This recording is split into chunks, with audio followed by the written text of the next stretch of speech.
time for another Star Wars movie. This one is another anthology type movie. It is Solo.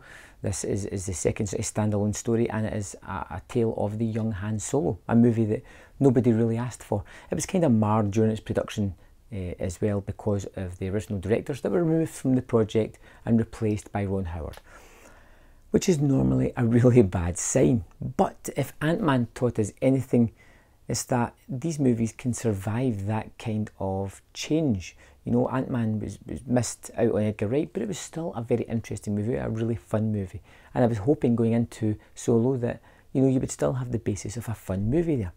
The last couple of Star Wars movies have been kind of downers at the end. You know, they haven't left on a positive high note. And I was kind of hoping for something lighter, something fun, something that could be just watched on its own without being tied into any of the other stories, and I kind of get that with Solo. Like I said, it's about the young Han Solo. It gives you his origin story, how he grew up on a planet, how he escaped from that, met the wrong kind of people, got into various situations and became the person he was going to be. The thing that always surprises me with these Star Wars movies, and I don't know why it happens, because it's every single time, you sit on the screen, I've seen all the trailers and that. I've not been interested in the movie. I didn't think it was going to look rubbish. I just had no sort of impotence to like really rush and check it out or be dying to see it. I sit down in that cinema screen. It goes black for a second. The blackness just kind of envelops you, and then it pops up on the screen.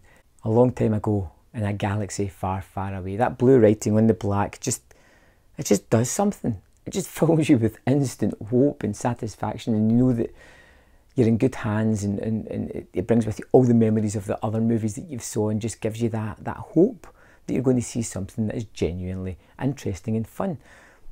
And Solo is interesting and fun. It does have some faults, but by and large, I was captivated with this story.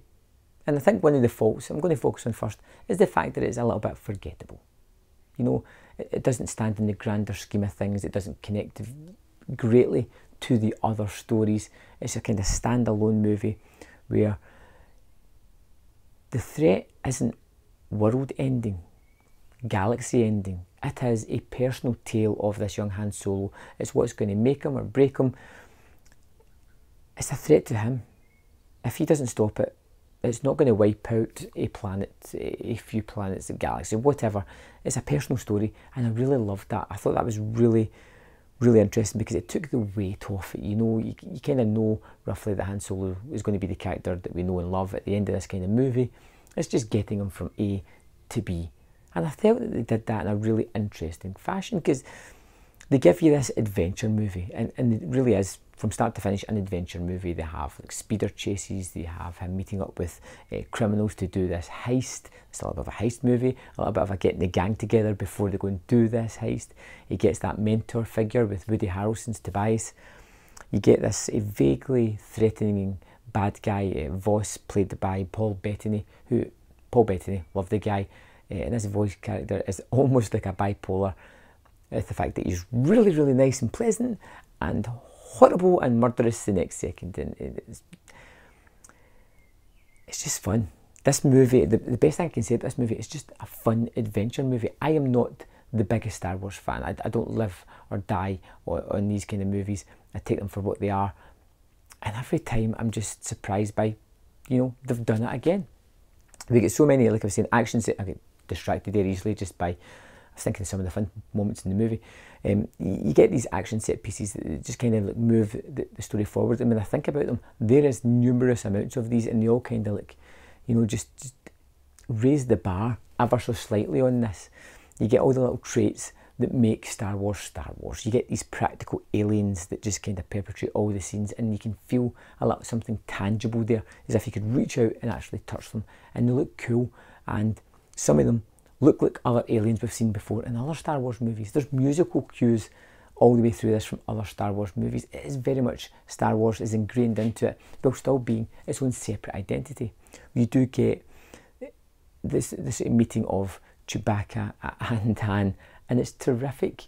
It's terrific how these two come together, and you kind of, without having that sort of obvious language barrier, they do kind of make this connection instantly, and I think it could be carrying baggage onto it. You know, they're going to be lifelong kind of friends, buddies, whatever.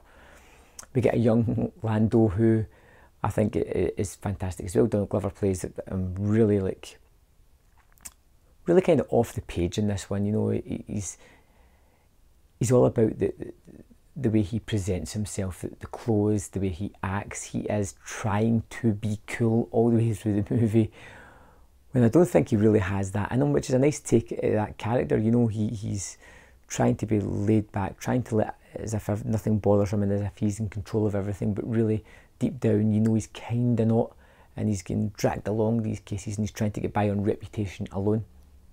You get a little bit of a love story in here as well, but it doesn't overpower the movie. They don't try to make it overpower the movie. They don't make it too saccharine or sugary or anything like that.